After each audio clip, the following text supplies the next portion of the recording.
BFM Business. 15h, 18h, l'émission 100% Bourse.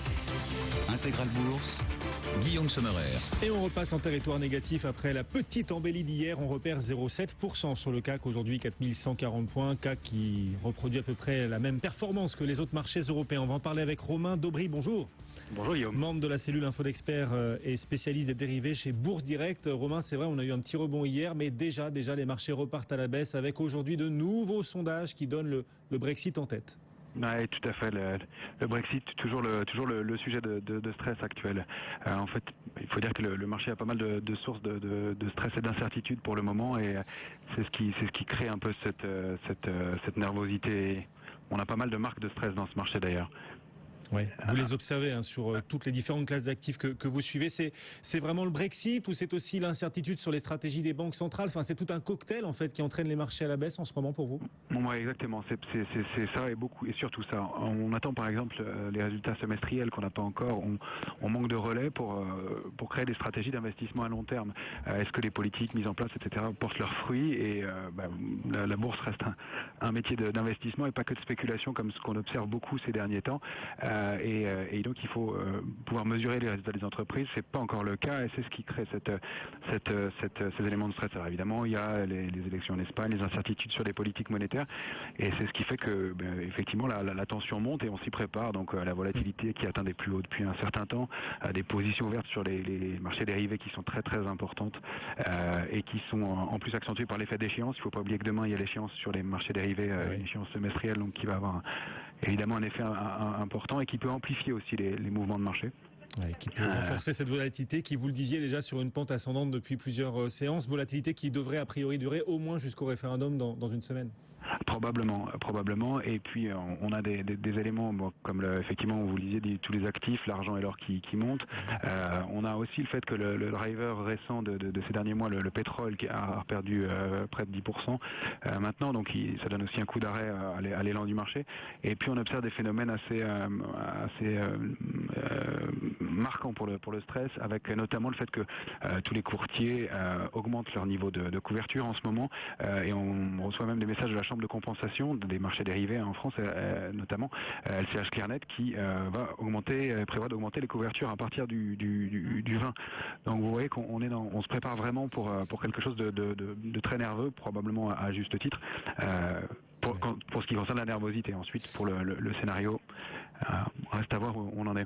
Oui, alors justement, quelle stratégie bâtir dans cette perspective-là, avec un référendum qui n'aura lieu que dans une semaine, donc encore cette longue journée à attendre avant de connaître le résultat, Brexit ou pas Brexit, quelle stratégie peut-on essayer malgré tout de mettre en place, Romain, sur les marchés? Alors, bâtir une stratégie à long terme maintenant sur les marchés, c'est compliqué. On n'a pas les éléments et on sent qu'on est vraiment sur des niveaux pivots, et le marché peut décaler de 300 points dans un sens comme dans l'autre sur rien. On voit l'effet des sondages. Qu'est-ce que ce sera au moment de l'annonce des annonces? Donc, difficile de construire quelque chose de solide, mais on a peut-être quelques éléments qui peuvent laisser penser qu'on serait pas loin d'un point bas à court terme en tout cas. Mais il y a déjà un consensus très pessimiste sur le marché. Donc on a intégré en Europe, notamment sur les ratios de couverture. Vous savez que les investisseurs institutionnels notamment utilisent pour se couvrir des puts, des options de vente, et que le niveau de put et de position en option de vente est très important. Donc ça, c'est déjà le fait qu'on a bien intégré les choses et qu'on est couvert, qu'on est protégé. Donc une accélération baissière, elle serait déjà prise en compte. Le fait qu'on a déjà perdu 10% quasiment depuis quelques séances. Donc il y a aussi pas mal de dégagement sur les titres. Et puis le fait que la volatilité atteint un niveau quand même maintenant très important, et qu'on a une légère diminution des volumes hier, ce qui pourrait être une marque de sensible diminution de la pression baissière. Donc on a quelques éléments comme ça, et à cela on peut ajouter aussi des divergences techniques qui commencent à se former, pas en journalier mais sur des unités de temps inférieures, qui laissent à penser qu'il y a un peu d'excès à court terme. Du coup, vous repérez, vous identifiez des valeurs ou des actifs qui, malgré la nervosité actuelle, présentent un potentiel à peu près constant, enfin un potentiel sur lequel on peut essayer de s'arrimer et de bâtir une stratégie? Alors oui, il y a l'actif le plus pratique dans ces configuration, ce sont les options, parce que ça évite les stops et ça permet de profiter des écarts de volatilité. Maintenant, c'est pas facile à maîtriser pour tout le monde. En revanche, on a une très bonne tenue des marchés émergents, donc qui est, à mon avis, à continuer à regarder, même si on le fait depuis le début de l'année et qui donne des performances qui sont assez intéressantes. Attention, parce qu'il y a certains pays où c'est vraiment le yo-yo, ça bouge très très vite, mais il y a des choses à faire de ce côté-là.